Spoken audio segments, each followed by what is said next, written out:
Hello, friends, and welcome to 2025. I'm TC, and I'm here to tell you how I'm going to tier rank the books that I read in 2024. There are quite a few, so let's get to it.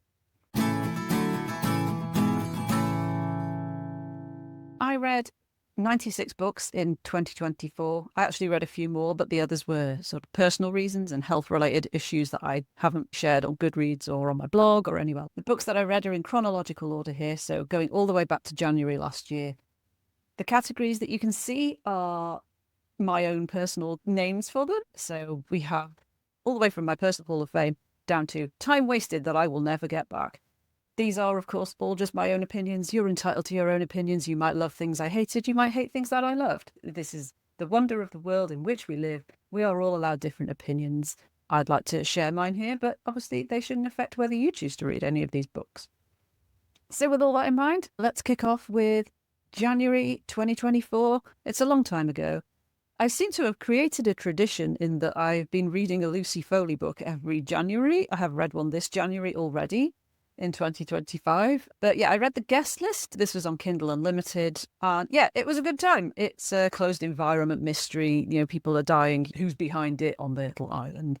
I didn't guess the answer, but I enjoyed the ride along the way, trying to work out if I could guess it. I'm often not great at working out solutions to mysteries. I'm terrible at solving Agatha Christie's, even ones that I've read before. But it means I get to enjoy the experience every time rather than be like, oh, yeah, it's that. The only one I can remember is The Murder on the Orient Express, because obviously, if you know, you know, right? Next up, right. So I went through a spell of challenging myself to read the backlog off my Kindle. I've owned my Kindle, or had a Kindle account rather, since I want to say it was 2011. And back in the day when it first came out, there wasn't an awful lot on offer. There was no Kindle Unlimited. Not every popular book was available electronically. So it was more of a case of taking what you can get. This book is, I think, an example of that. This is called Venom and Vanilla. It's a paranormal adventure romance type book. I don't remember why I picked it up. Probably purely because it was there. It was either free or very cheap at the time, and I needed books for my Kindle because I didn't have many. Oh my God. If 2024 TC could go back and shake 2011 or whatever year it was TC and say, just don't clog up your Kindle with all these things just because they're free or cheap. Please be a bit more selective. Venom and Vanilla, I can't really remember much of what it was about, other than it's a girl. I think she goes in a hospital because she catches some sort of illness that usually is a death sentence for people. But in her case, it gives her magical powers, and she becomes the chosen girl with all the hot girl looks. And it's just, yeah, she had a crappy life. She moves into this sort of strange new world with all these powers. It's part of a series, but I absolutely will not be carrying it on because it was basically time wasted that I will never get back. I did finish it because I sort of vaguely wanted to know what was happening, but not enough to know what happens next after this book finishes. It just did nothing for me. And speaking of things that did nothing for me, oh my God, Wake. Wake by Amanda Hocking is going to go straight into this category because it is time wasted that I will never get back. It's small town, youngish girl. I think she's like 16, which is possibly, I don't think I'm the target demographic for these books. I don't even think I was way back when I first picked them up. I think I was already too old to be the target demographic. I think she's late teens, so 16, 17, 18, something like that. And basically, she meets some mysterious, beautiful, slightly older girls who turn her into a mermaid, but not a cutesy Ariel wholesome mermaid. They're kind of nasty mermaids, and there's a boy involved, and yeah. This was, I think, the Amanda Hocking books. She writes lots of paranormal romancy type books. What I distantly remember, she was initially self-published, which, you know, all power to you. If you write a book, I've tried to write books. It's bloody hard work. If you write books and you want to self-publish them, awesome, fine.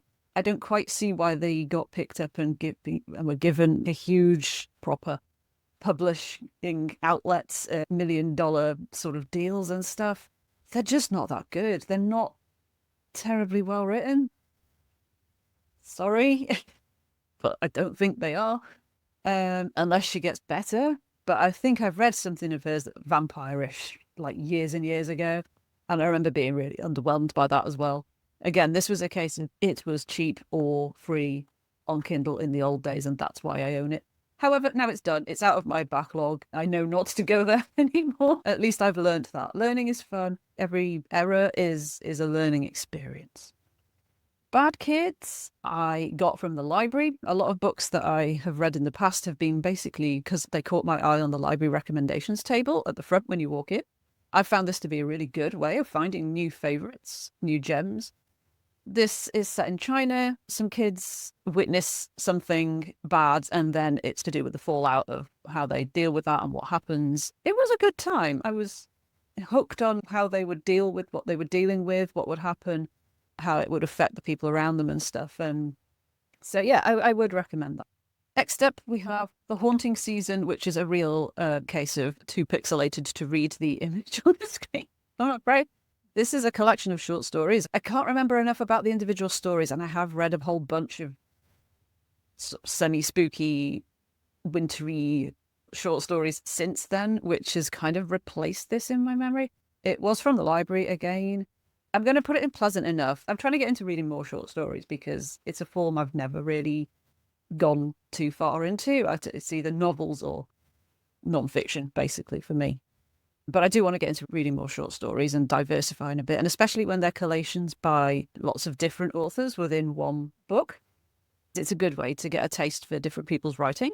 This was that, but I have made notes in my reading journal, which I probably should have brought into this room to use as reference while I'm doing this, but I didn't. So we were just going to soldier on regardless. It was pleasant. There were some good stories. There were some stories, but I think that's always the case with short story collections, especially when they're by different authors. Some you'll vibe with and some you just kind of won't. But yeah, definitely check it out.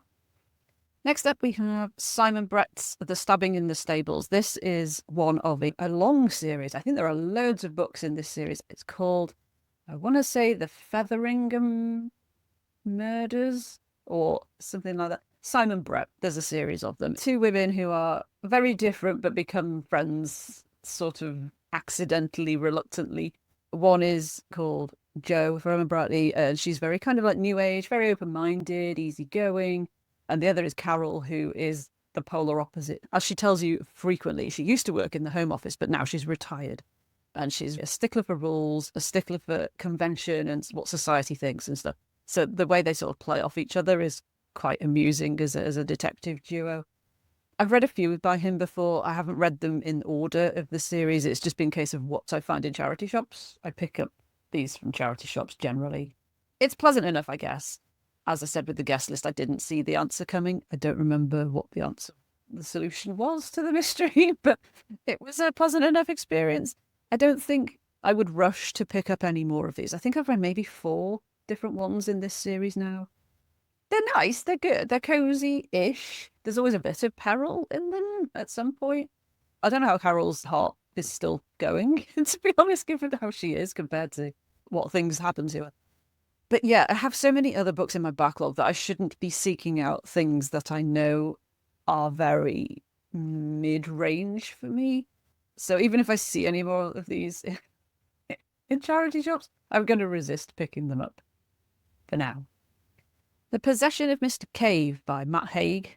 This is a novel. Matt Haig has written non-fiction and fiction. I think I like his non-fiction better than I like his fiction.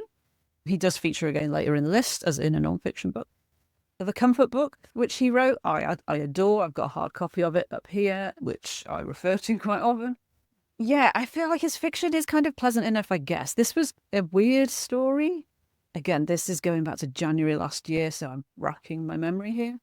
It's about family, what happens to family after a tragedy occurs, how the father in the family deals with things that are going on. There's a little bit of mystery-ish element to it. But yeah, it didn't wow me like his non-fiction writing does. Yeah, so yeah, again, sorry, Matt. Sorry. Liv Green, non-fiction book. This is a good time. Not as such in terms of like being entertaining, because it's a non-fiction book, which they can be entertaining, but this is more, it's basically how to live a more sustainable life, which is something I've become increasingly interested in and conscious of and want to do. This was a little actual hardback that I bought, I can't remember where I bought it, but I own it, so I can keep it. And I like having books like this to be able to refer back to rather than trying to save things off the internet into a Notion spreadsheet or some sort of reference template. If you've got a book, you could just go to the book and go to the sticky tab, can't you? It's just easier. I would definitely recommend that everyone reads this. There's a lot of good ideas and information in there that everyone should be aware of, I reckon. Galatea by Madeline Miller. This is actually the first Madeline Miller that I've read. I've got Circe on Kindle. I've not read The Song of Achilles. Galatea is a really short story. I think it's about 50 something pages long. Greek myth retelling, as I think all of Madeline Miller's works are. It was pleasant enough, I guess. It did pack a punch. I'm not going to say much about it because, well, A, because it was a long time ago and I've forgotten some of the details, but like B, it's the sort of thing you kind of just need to experience yourself. And for 50 pages, it's not exactly a huge time investment. I discovered that I did like her writing style, which is good because that encourages me to get round to Circe and so on at some point. Yeah, looks really pretty. This was from the library. It was a tiny little hardback and it was really pretty. If I was vain enough, I would want it on my shelf, but I'm not that. Ooh, Such Small Hands. Again, library book, a very slim hardback novel. It's got a very creepy doll on the front. I think it's a doll or a carving of a doll. It's translated, I think, from Spanish. And it was spooky-ish. It was eerie, a little bit creepy. It's about a little girl who is orphaned right at the beginning of the book and her experience in a kind of an orphanage, basically. I don't know if it was for me, really. I don't think it was. It didn't stick with me. It didn't entertain me in a way that, oh, I feel really creeped out by this. Oh, what a thrill kind of thing. It was just kind of It didn't do a lot. I'm really sorry if you love this book. I would definitely recommend reading it if you like sort of eerie, creepy stuff, because it is quite a tight little package of story delivered well. I don't think I was the receptive, correct audience for it. Under the Whispering Door by TJ Klune. This is about death, what happens after death. I thought it was a good time. I know there's very mixed feelings about this in BookTube that I've seen. Didn't like the main character, but I don't think you've really meant to, at least not until a good way through the book, at least. But I did like the foul family that he encountered and the sort of wrangling with accepting death and moving on. Although it's from the dead person's perspective, it sort of still does have a bit of a message for people dealing with grief in regular life as an alive person. I don't own it. This was again from the library, but I do own The House in the Cerulean Sea. Haven't read it yet. Really should get around to that. Maybe that'll be one for this year. But yeah, this is a good time. Obviously it's about death, so trigger warnings and all that, but yeah, I liked it, and I liked the writing style, which I think was the main good discovery for me as well. The Swallowed Man by Edward Carey. This actually, this is going to sound weird, right? So this is a Pinocchio retelling, but from the perspective of Geppetto, who is writing to us, but also to Pinocchio, I think, if I remember rightly. From within the belly of the whale, he's in his boat. It's not a ship, is it? If it was a ship, he might have survived going into the whale or like not gone in the whale in the first place, but in his little boat. And he's writing this diary. There's kind of illustrations in it, which are really, again, kind of eerie. He becomes a bit of an unreliable narrator. You're not sure what's happening to him or with him, or can you trust what he's writing? Is something else going on as well? It created such a great atmosphere. This was from the library, but I do want to own a copy of this, and one day I'll get around to buying it. It sounds like it hasn't stuck with me. This was March last year, but I remember being really like, wow, about it at the time. And a reread would obviously re-inspire that level of wowness. I've got out of the library again at the moment another book by Edward Carey called Little, but it's about 3 times as long as The Swallowed Man. So I haven't started it yet. I will do, because I need to obviously return it to the library at some point. But I'm hoping that has the same kind of atmospheric feeling to it. It's just you get sucked into the world, and it became a real page turner for me. This did. I wanted to know not just what happened, but how it was told to us through the medium of how it's told in the book, which I don't really want to say too much more. But Yeah, it was really good. It has a place in my heart, and I think hopefully his writing generally will do as well, like with other books. Oh, I didn't really think about this when I set the titles of the category. So, Good Services is a book that my boss lent me because it's work related. It's to do with content design. I'm a content designer by trade now. So, designing how digital services and content work for the people that need to use them. This is a book that my boss lent me when I was about 4 months into the job. Not to say you're doing a terrible job, but because it was a book that she knew I was interested in. I don't know where to put it on here. I need a separate category for very useful. It sounds very dismissive to put pleasant enough, I guess. When it is more than that because, it helps me with my job. I'm going to put it in the middle with the caveat that it's pleasant because it's not thrilling and entertaining. Whereas I put Live Green up here because it spoke to me a bit more. This is kind of day job stuff, which is obviously a part of me, but it's not the biggest part of me. The biggest part of me is how I feel inside and my values and morals and stuff. And while my job is an important part of trying to create good in the world, as it were, it's not what defines me, sort of thing. So if you're watching this in the future, boss, I'm really sorry. Don't think that I didn't enjoy the book because I did, and it was really useful. One thing I should say, if you're going to read this, be prepared for neon coloured pages. I have no idea why they chose this colour that the cover is. Features inside the book as well. Very sort of oddly contrasting colour choices for an author who works in a space which is to do with web design, content design, and obviously all the accessibility issues related to that. Yeah, I don't know why the colours were as they are, but they are. But yeah, Good Services, making things good one step at a time. The Wild Remedy was a Kindle Unlimited read. I'm trying to make better use of my Kindle Unlimited, which I pay for, obviously. It's challenging because I'm trying to reduce my physical backlog, my Kindle owned backlog, my Kindle Unlimited, keeping it active and used so that it's worth paying for. And then at this point as well, I was also still trying to get rid of library books. Oh God, like I don't want to let the library down by not going to the library. But there are so many sources that I can draw from that it's difficult to balance them. However, yes, Kindle Unlimited. So this is one that's definitely better read in the Kindle app rather than in something that can show you color and imagery rather than say on a Kindle Scribe, which just shows you text in a black and white format. Because there are lots of pictures in this, there are lots of nature pictures. It's basically about how the author used nature to combat depression and how she lives in sort of seasonal cycles of knowing what's coming in nature and how she can use it to make herself feel, if not better, then less bad. It's got a lot of nice advice in it, but yeah, also lots of nice pictures. And it's a diary format. So it's one of those kind of interesting to see into somebody else's life, not in a voyeuristic kind of way, just see, oh, right, yeah, okay, that's a thing. Okay, I can relate to that thing or this thing or that thing. Oh, and that helped. Okay, well, maybe that's something to bear in mind and try in the future. Solomon's Tale. Right. I got this from a charity shop. You know, when sometimes shops wrap up books in brown paper and write 3 descriptive words on the front and it's a mystery pick. This was one of those, and I can't remember what the 3 words on the paper were. But I ended up with Solomon's Tale, which is basically a story about a cat.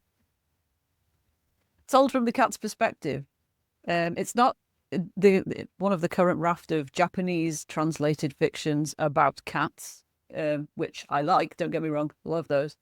It was set in Britain. And he goes through all manner of trials and tribulations right through his life from the beginning being a kitten to the end. There's a sort of element of he's been sent to Earth by an angel to achieve a thing to make a certain person's life better. Yeah, it's that kind of vibe. I don't have anything against people that believe in angels and all that sort of stuff, but I'm sure it's a great comfort. I can't say that I do myself. It was pleasant enough, I guess. It was a nice story. It was decently written. It's not a lot more to say about it.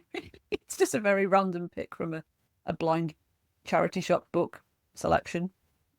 The A470 Poems Collection.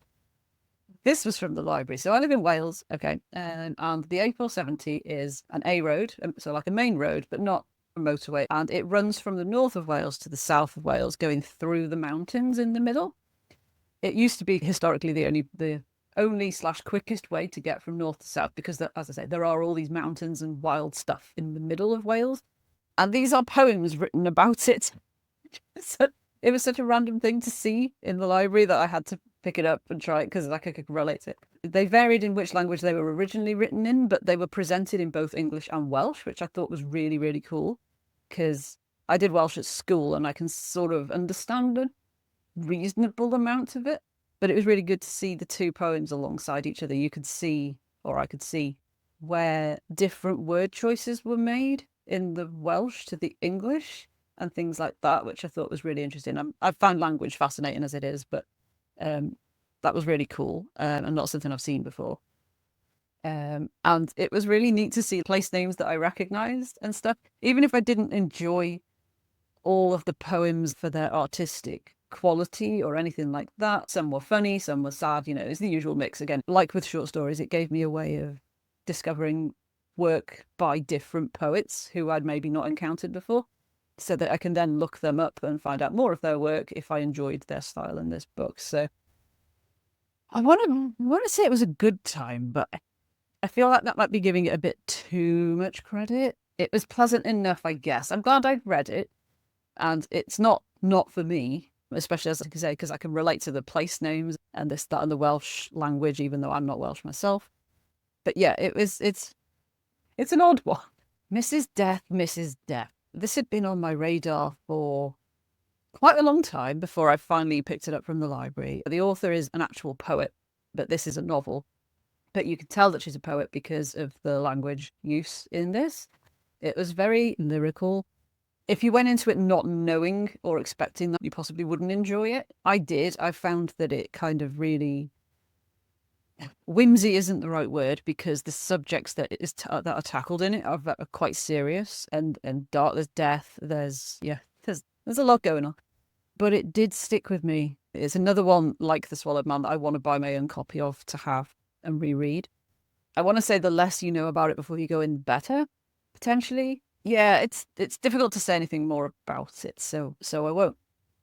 Next up, we've got I Who Have Never Known Men, another library find. Again, this was on the recommendations table. I'd seen it on BookTube around and about. I know there are people who absolutely adore this book. I'm going to have to put it in pleasant enough. It didn't do much for me. It's about a group of women who are existing in a locked room in a basement. They are kept prisoner. They don't know why. There is a young girl among them who can't remember a time before they were in the cage. And I'm pretty sure it tells you on the back that they do manage to escape. And it's about how they deal with the world above. Some of them remember it. Some of them don't. How they deal with captivity and then release. I can't call myself a feminist specifically because I don't think I think enough about the issues that are required to do so. I read this just for it being a novel without trying to read anything deeper into it or anything like that, but I believe it is sort of classed as quite a feminist novel. It was okay. I liked how it ended. Even it's kind of open-ended. The character creation and stuff, that was all well done, and you sort of believed this girl for who she was and like how things turned out and what she did, and it was a really interesting concept. I probably did miss the serious message that was being conveyed through it and just read it for being a piece of fiction as it is. Sorry, super fans of this book. But that's just how I was rolling at the time. It probably depends what you're doing in your life at the time, what's going on in your life, how much mental energy you have to devote to what you're reading. At the time, I don't think I had enough to really sit and ponder much. So, yeah. Content transformation. Yes, this is another book like Good Services that my boss lent me to do with my job. It was very good, very useful. Again, another one that I need to buy a copy of. I'm going to put it in here because I put this one in here and it feels only fair to put them together. Oh, God, right, okay. I have discovered that I am not a Virginia Woolf fan. This is not for me. I'm tempted to put it in Time Wasted that I'll never get back, but there were a few quotes and stuff in A Room of One's Own that I did sort of resonate with. What I didn't resonate with was how the entire thing just felt like a massive waffling ramble. I like to waffle. I like to ramble. You can probably tell. What I wouldn't do is take all of that and put it straight into a book and then just release it. If I remember rightly, the text in the book was actually a sort of speech or a lecture that she gave at a university. I forget which one. Oxford, Cambridge, one of them. I can't even imagine how long that must have felt to the people that were sitting through that. Again, maybe like with I Have Never Known Men, I wasn't in the right headspace for it, but I felt like I was at the time, and I still didn't really kind of get it. Yeah, okay, we grasp it's harder for women, or at least it was at the time. It was harder for women to sit and write books than it was for men. Cool. Message delivered. I know there's more to it than that, and I know people that love Virginia Woolf will be going nuts, but it just didn't speak to me at all. Perhaps if it had been a different style, if it had been more cut down and edited to be even shorter than it is, it would have done, but it just didn't. I'm really sorry. I will try again with Virginia Woolf, but I had thought that that would be the book that most worked for me from her, and yeah, it didn't. So not super optimistic about the future. Luckily, I haven't bought any of them. The ones that I own, they were freebies through Kindle, so I don't need to worry about wasting the money, just the time. The Amber Keeper. It's a sort of dual timeline story about a woman. Her relationship has fallen apart in the present, but she goes back to sort of family home. It's mixed in with her grandma's, I want to say her grandma's story, about working as a governess in Russia back in the day. I'm going to say the day because I can't remember when. But during a time of upheaval and difficulty and worrying about escaping with their lives, kind of thing. It was pleasant enough. This was randomly selected. I asked a friend to pick a letter from the alphabet at random, and they picked, I can't remember what her surname is. I can't remember the author's name is. It'll be on I'll put it on the screen. They picked the letter of the surname of the author. So I scrolled to that on my Kindle, got 9 books visibly on the screen, and they said, okay, pick a number from 1 to 9. And they picked whatever the number was, and it selected this book, and that's how I chose to read this book. Because I just need randomness to select things for me sometimes, because I'm such a mood reader. Often I'll just look at so many things and go, not in the mood for that. They just never get touched. So the only way to do it is to make the element of randomness choose it for me, which I do intend to do more this year as well, because I think it'll be really helpful in digging back into the backlog. But yeah, this captivated me more than I thought it would for kind of like a family saga sort of book, which I don't normally go for. Oh, R.I.P. Dr. Michael Mosley. So I got this from the works, actually, for something like £3, £4, quite a while back. Michael Mosley was, because he died last year, unfortunately, a TV celebrity doctor kind of thing. He did a lot of TV shows about various health topics. He had a podcast, which I really like, which you can still listen to, called Just One Thing, which is about small things that you can change in your life to help improve your overall health and well-being. This Is Going In has a place in my heart because it does. The Just One Thing book sort of is a partner to the podcast, really. It elaborates on some of the podcast episodes. So things like doing small but dynamic stretches each day. Standing on one leg for a minute helps your balance and helps regulate. It sort of does things in your brain. Drinking a single cup of coffee, like caffeine. I learned that caffeine actually can be good for you, which I hadn't really realised, and I've been trying to cut it out. So now I do drink like 1 caffeinated coffee at the sort of right time of day for me. I can't remember how many things there are in this book. There's about maybe 20, 30, something like that. Small things, short chapters. He's got really personable writing style. Very friendly, very approachable, easy to understand. He explains things, but he doesn't overwhelm you with the science. And yeah, it's really sad that he passed away last year because he brought so much good and so much understanding to people that wouldn't otherwise even think about some of the things that he talks about in terms of the health, things that you wouldn't realize can have a good impact on you.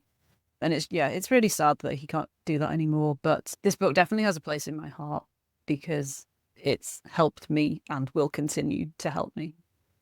And speaking of books that have helped me or will continue to help me, we have the perhaps too much information, but I'm going to go there anyway. Hormone Repair Manual, the subtitle of this, which I can't remember exactly how it is phrased, but it's to do with understanding your body when you're basically over 40 and a woman. Stuff in here, the stuff I've learned from this book, honestly, it makes me angry. There's a special category of books called books that make me angry we were not taught this in school, or we were not taught this at some point in our lives.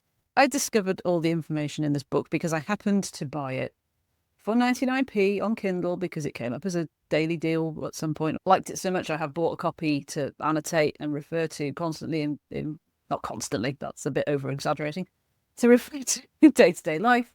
It's easier to refer to a physical book often than a Kindle book.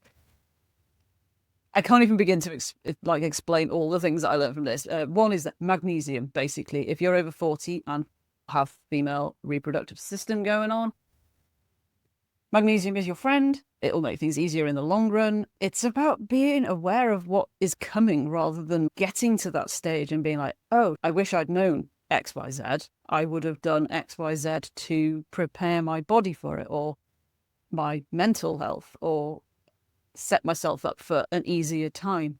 It's written by a doctor. It's, I don't know what to tell you, really. I think these sort of things, these sort of books should be given out to people, or if not, just sort of explained to people. Like, people don't know things. It's getting better. Menopause is being discussed more openly in society, which is brilliant, but it doesn't always get into the actual detail of like, this can happen to your body. This will be going on. This is the reason why. This is what you can do about it if you need to. If you don't need to, then great. And it literally is a manual. And we should all have manuals, I feel, but we don't. And that makes me angry and sad. Calming down from that slight rant. And the unicorn thief. I know, right? Kids' book.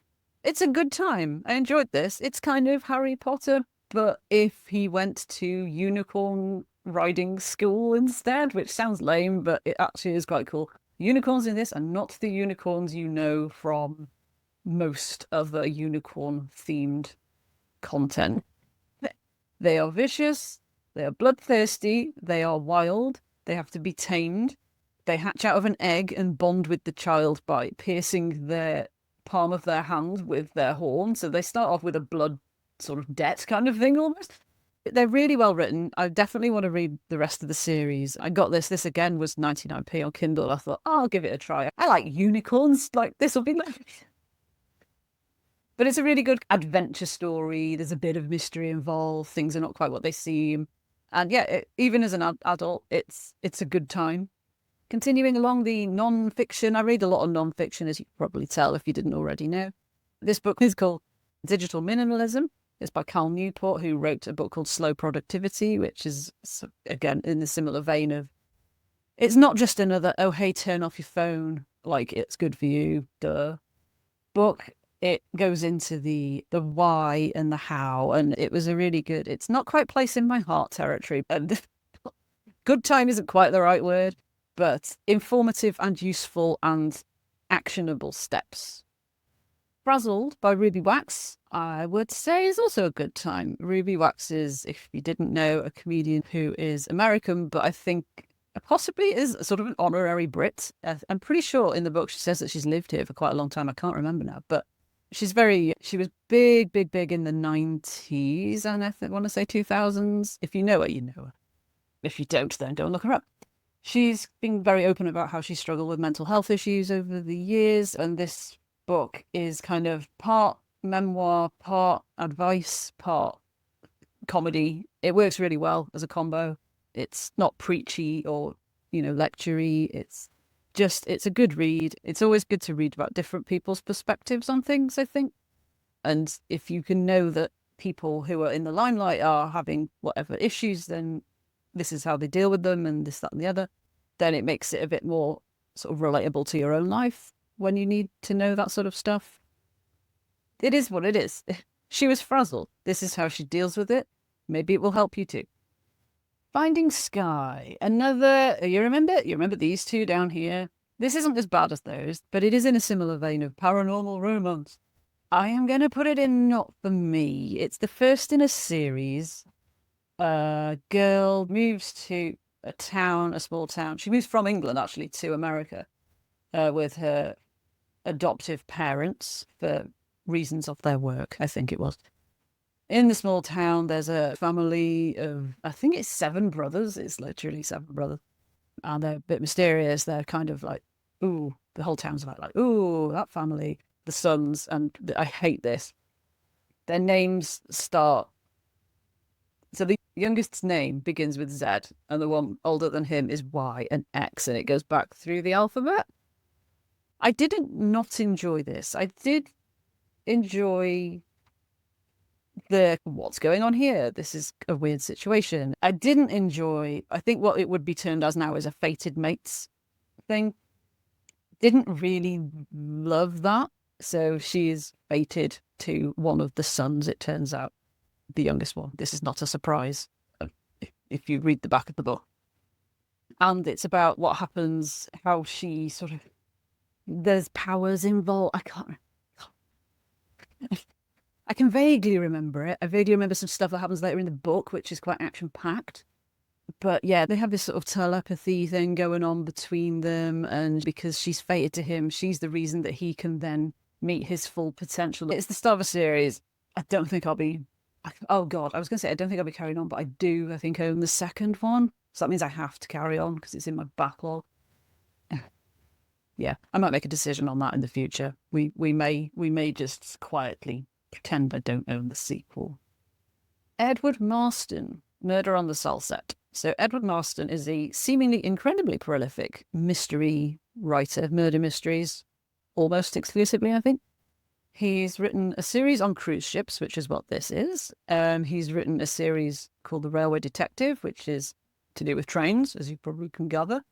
Don't need to be a detective to work that one out. He's written a series of kind of Elizabethan ones, I think, which I haven't read any. I've got about 4 of those. I haven't read anything yet. And yeah, he just seems to like writing series of murder mysteries. This was a charity shop purchase. It was a good time. It was all right. I, again, didn't solve it. It was quite good being on a cruise ship. I quite liked that because it's a very closed environment, obviously. And I do sort of prefer locked rooms, closed environments like, mansions that are shut off by the snow and all this kind of thing. So yeah, it was a good time. Poems that make grown men cry. I've been trying to read more poetry, and I have read more poetry. Doesn't mean I've enjoyed more poetry. Unfortunately, the A470 book above this had some relevance to me. So yeah, that was pleasant enough. This was not for me. This is a collection of poems submitted by men from various walks of the arts, film, literature, TV, stage, music, with a description of why these poems are so moving for them. There were some classic poems in there. There was a lot of stuff I'd never seen before. Nothing I particularly remember really jumped out and grabbed me.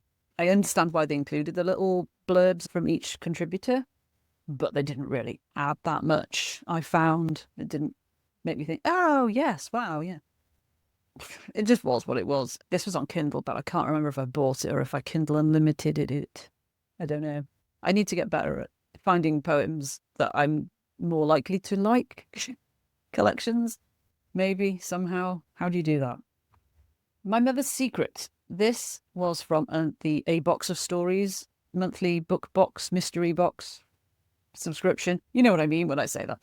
Basically, you pay and you get either 4 or 2 or however many books randomly chosen, which are being saved from being pulped, which is a good thing to do. It's good, saving books from being destroyed because they were like not going to get sold anywhere else otherwise.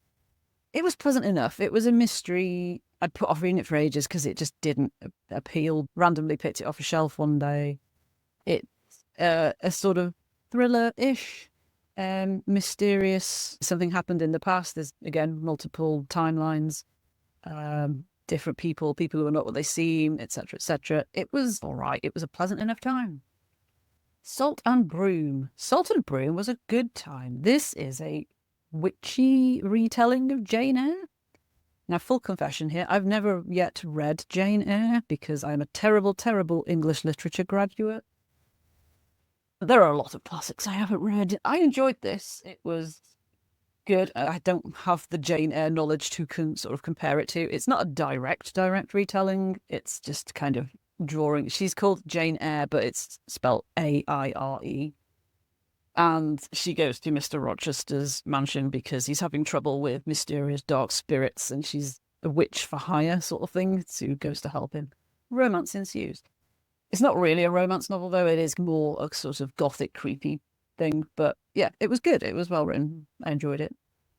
Hidden Life of Trees. Oh, I wanted to love this. I'm really into nature now, learning about nature. Again, things I wish I'd learned about 20 years ago and haven't.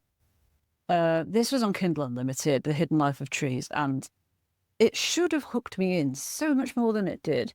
It's not stuffy, dry writing. It's good writing. Peter Wolleben, German name, I believe. He's written quite a few books, A Hidden Life of different things. This is the first by him that I'd read. I don't want to say it's not for me because it is for me. I just wasn't gelling with it for some reason. It took me ages to get through it, and I don't know why. I'm going to put pleasant enough because I do want to try more of his, because I'm sure perhaps I just wasn't in the right headspace again, like I'd said for something earlier on. If it had been a physical book, perhaps it would have been quicker. I would have felt more compelled to, but because it was an ebook, I just sort of never felt drawn to carrying on with it, even though the subject matter was really interesting. That's a real dilemma. It's like when a book that you know you should like and you know you want to like, but you're not liking. Like, how do you deal with that? How do you deal with that? Unwell Women was, I think, the final library book of my quest to return all my many library books so I could start reading my own books properly. Unwell Women was the final one that I actually read and took back. It was quite a cause for celebration.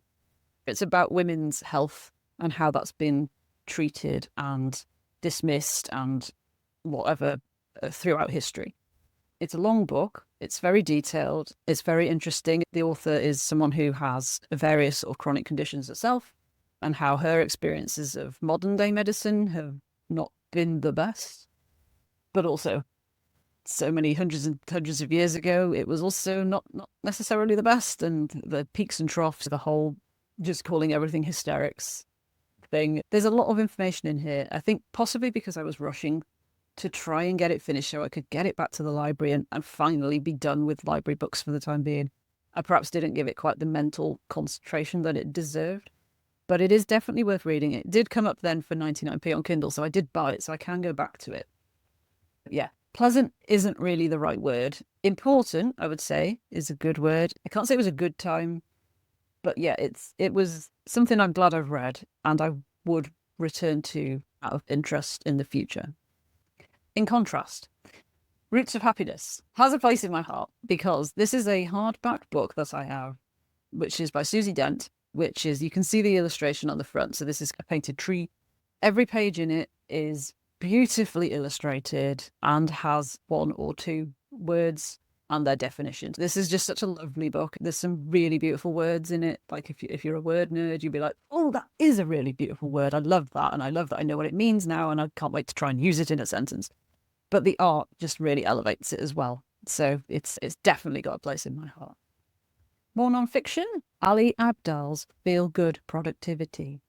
Ali Abdaal, if you don't know, is a doctor turned YouTuber who does a lot of content about productivity and living a good life, being well and stuff. He also teaches YouTubing as a skill and all the things that you need to know to succeed at that. Feel Good Productivity is a good time. Not quite place in my heart. It is a productivity book, but it's not just another, oh, hey, here's a productivity system to like get the best out of your day, blah, blah, blah. It's about how can you make tasks fun? How can you make tasks engaging? How can you make things so that you want to do the things rather than like, oh, I've got to do this again. It's the kind of book that I've read, but I need to reread and go back to and work out how to implement in my life rather than just reading and moving on. That's the case with a lot of the non-fiction that I read, is that I always intend to go back and look at bits and like really sit with the information, and then I don't because I have reading goals or gaming goals or other things to do. And I never quite actually sit and schedule time to go back and do things. I want to try and improve that this year because there's so much information that I've seen but not really absorbed properly, which would benefit me to implement. Resolution? Anybody? Incompetent by Rob Grant. Rob Grant is the co-creator of Red Dwarf. If you've not seen Red Dwarf, it was around in the 90s when I was a kid/teenager, but people still love it now to this day. It's very sort of cult classic. This was lent to me by a friend, this book. I didn't know he had written books as well. And yeah, it was a good time. It's a kind of noir detective thriller, lots of comedy in it. It's kind of oddball, madcap antics. But yeah, sometimes that's what you want. And it was indeed a good time. Somewhere Close to Happy. This really surprised me. This was another from the A Box of Books subscription boxes. And when it turned up, I sort of saw the cover and I was like, oh, this looks like your average rom-com or something like that, which I used to read a lot of those, but just don't anymore. So it sat on my shelf for ages. I randomly picked it up, thinking if I read it, I can donate it and get it off my shelves. Great. And then I read it and I gave it 5 stars because something in it really, really hit me. It's not a rom-com at all. It's about a woman and her friend slash sort of could be partner as teenagers and then throughout the rest of their lives. And it's one that I gave it 5 stars because at the time something in it really hit me. It really moved me. Like, wow, these characters are going to stick with me. And I do still remember the characters. I don't necessarily remember what it was that moved me specifically. Perhaps just their relationship or the kind of the fragility of that. I can't in all good faith put it in Has a Place in My Heart because I don't remember it well enough to do that. And I did go ahead and donate it. I thought about, I've given it 5 stars, maybe I should keep it. And I was like, I'm not going to reread it. And I've made notes in my reading journal, which is in the other room, which would have reminded me what it was. So I'm going to have to put it in, it was a good time. It was a good time, despite being sad and stressful and worrisome, like, oh God, how will this resolve itself? How will it turn out? It was a good time. The Twyford Code. I'm going to put it in Has a Place in My Heart, and I will tell you why. So first I read The Appeal. Okay, and I loved The Appeal. I read it either 2023 or 2022, maybe 22. It was so good. I was reading it on my Kindle that I basically stayed up all night and read it till I'd finished it in one go. That's how much I enjoyed it. Then sometime later I read The Mysterious Case of the Alperton Angels. Didn't love that one as much. That would have been in 2023. And so I was like, oh, okay. But in between those 2 books, not that they follow, not that they're related at all, but in between those 2 books was her second book, which is The Twyford Code, which is all written out as transcripts of recordings. So everything is transcript. But you can see on the page how when one word is being said, but it's a homophone for something else, homonym even. They're saying one thing, but it sounds like something else. But because it's written down, you can see that. And you go, oh, why has the transcription software got that wrong? It's a mystery inside a mystery inside a mystery. And I just loved how clever it was, how she thought up and executed this. I do not know, because you need more brain cells than I think I have going spare. It's just really clever. The less you know about it, again, the better before you go into it. It's just unusual, memorable. I do want to read it again, even though I know what happens now. Definitely has a place in my heart because it just made me think so much as well. Like, oh, okay, yeah. Oh, wow, okay, right. Oh, God, yeah. Like when a book takes you on that journey, you know it's got a place in your heart. Oh, more poetry. I hate putting poetry in. It's not for me. But again, this collection was not really for me. It's called Tell Me the Truth About Life. It's compiled by Cerys Matthews from Catatonia. I know, random. And again, nothing really jumped out at me from this. I gauge poetry books on how many poems in there I want to take a screenshot of or take a picture of to remember. And there just weren't that many. It feels so hit and miss for me, poetry still. I think this year, to be honest, if I read any poetry, I'm not even going to count the books towards my count because I find myself skimming them. I'm not reading the books properly and it feels fake to count them towards my count. So yeah, these kind of, perhaps shouldn't be here, but they are. Salt Slow, slightly hard to say. Collection of short stories, again, read it on Kindle. It was a good time. They are all very slightly creepy. Things are not quite what they seem.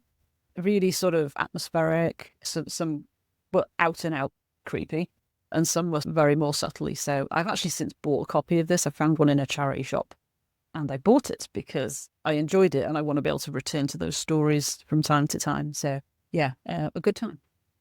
Michael Rosen, Getting Better. Michael Rosen, poet from my childhood, possibly before that. I don't know. Definitely since that, he's still going. He's still poeting. This, however, is a book about his recovery. It's a memoir about his health and various things. He was one of the first people to be diagnosed with COVID, and it hit him incredibly hard. He nearly died. So it's about that. It's about struggles and health struggles that he had in his youth and younger life. It's about the death of his son and getting better from each of these things, not getting over it necessarily, forgetting about it or dismissing it, but getting better and living well despite all these various things. It was a good time. He also has some really neat writing and poetry tips at the end, which I liked. Haven't done yet because, of course, I haven't, but they were still good tips. This actually came, sometimes when you get a Kindle book, you get the audio version as well with it for some reason. Still quite don't know why, but that's what happened with this. So I actually listened to this and having him tell it. I love audiobooks when it's somebody telling you their life story, and this was really, really good. I really enjoyed it.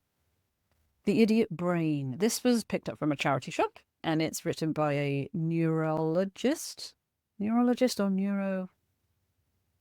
Can't remember. A brain scientist.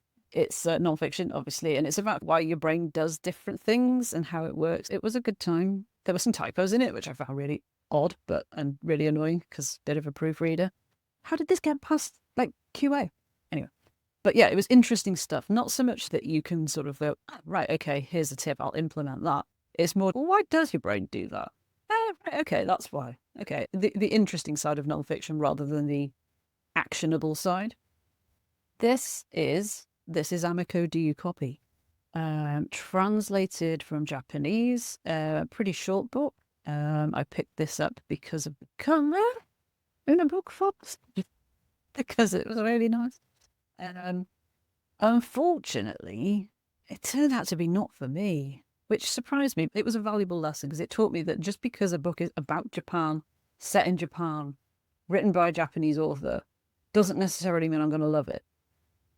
It's not an automatic guarantee. The story just was a bit lacking. It's about a little girl. I think you can say that it explores neurodiversity, but it's set in a time when neurodiversity wasn't really a thing that was acknowledged or very aware of. So the way she's treated sometimes is a bit and a bit worrying. But yeah, the story just didn't grab me. That's basically the review. Overheard at Waitrose. Poems. I say poems. They're poems which are repurposed from tweets. There was a Twitter account, apparently, there maybe still is, called Overheard at Waitrose, and it basically takes things that people have overheard posh people saying at Waitrose and laughing at them for being so ridiculously overtly posh. Like, oh no, there's no whatever. However will the servants cope? It's this sort of thing. Sneering at the rich for being so pretentiously rich. It's time wasted that I'll never go back, if I'm honest. It felt like a lot of it, I'm sure it wasn't, but it feels like a lot of it was too ridiculous to be true. Like they'd just made it up for entertainment value. I don't know if that's the case. I mean, you can't verify it's tweets. People have tweeted that they've heard a thing. Did you hear a thing, though? Or have you just made that up? We're never going to know. It was a Kindle Unlimited thing. So, yeah, I thought as I was trying to read more poetry at the time, it might be good for that. It kind of wasn't. Here he is again, Mr. Matt Haig. Reasons to Stay Alive. This has a place in my heart because this is his story of how he dealt with his own depression, his intrusive thoughts. He very nearly took his own life, but he didn't. And the book is the result of the reasons to stay alive, his road to recovery, how he deals with things still. I've never experienced what he's experienced, I should be clear, but to read somebody else's viewpoint on having gone through it, it makes it easier to empathize with people who you know in real life who might have similar struggles. It's not a what to do manual or anything, but he has advice for helping people who are in that sort of dark place. As I said earlier, his non-fiction writing I find much more compelling than his fiction writing. This is one that I own physically and will keep with the comfort book up here, probably forever. Marple.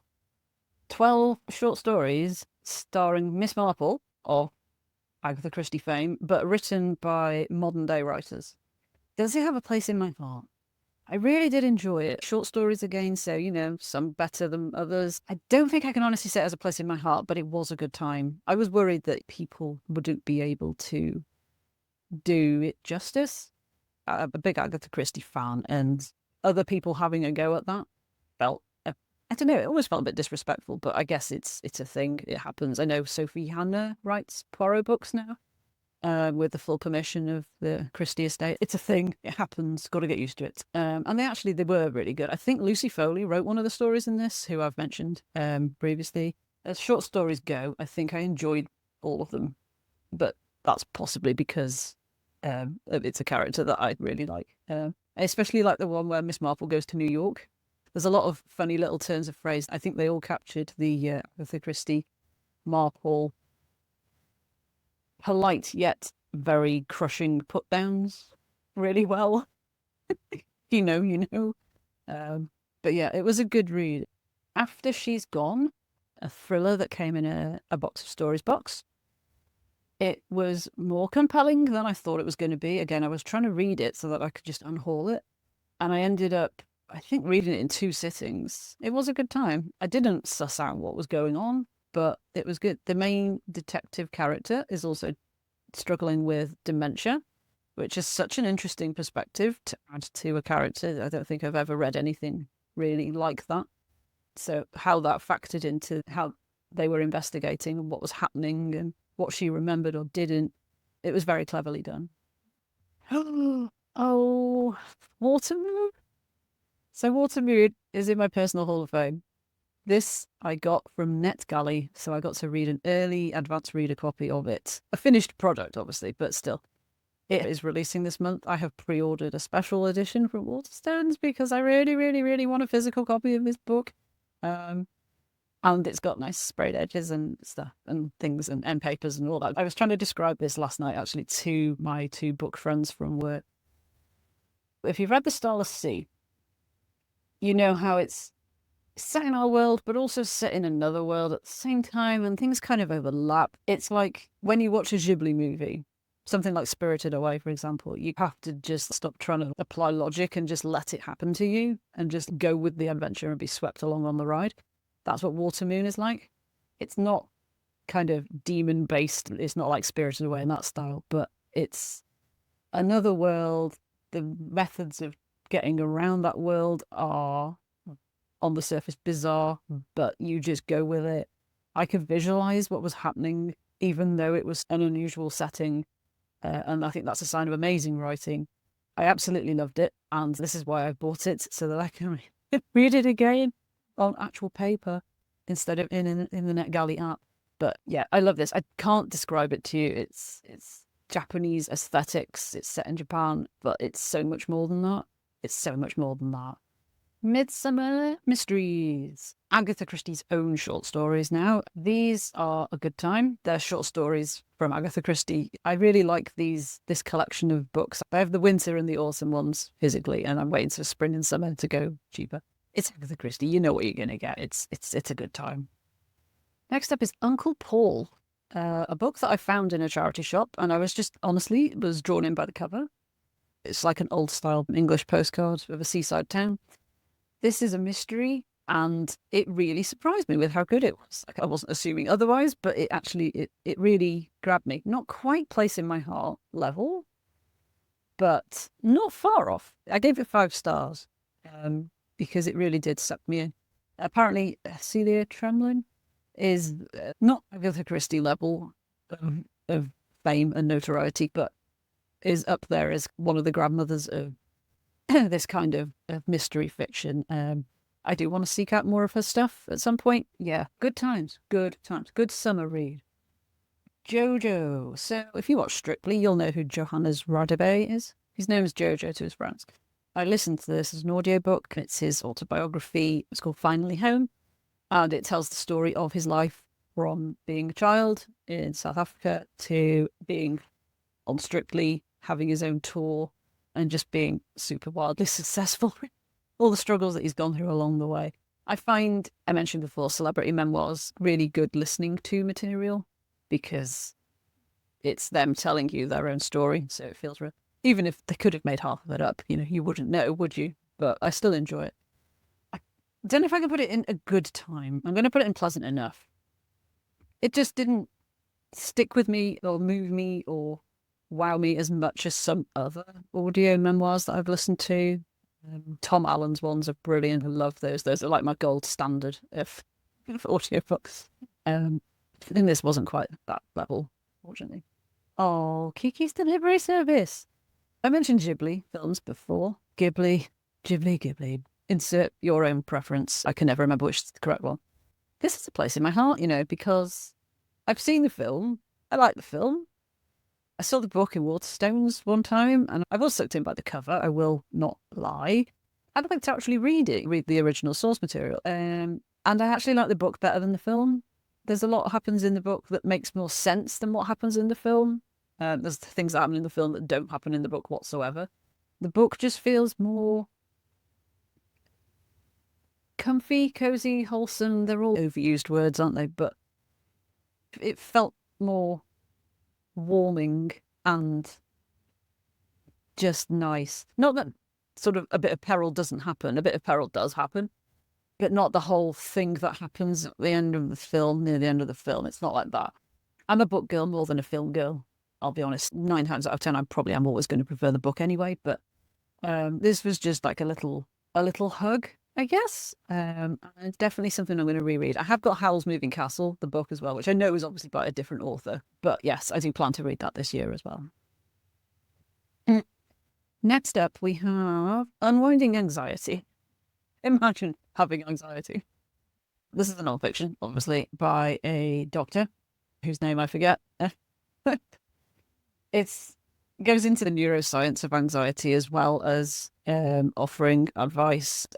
It's very, very focused on anxiety being a loop, like lots of different loops.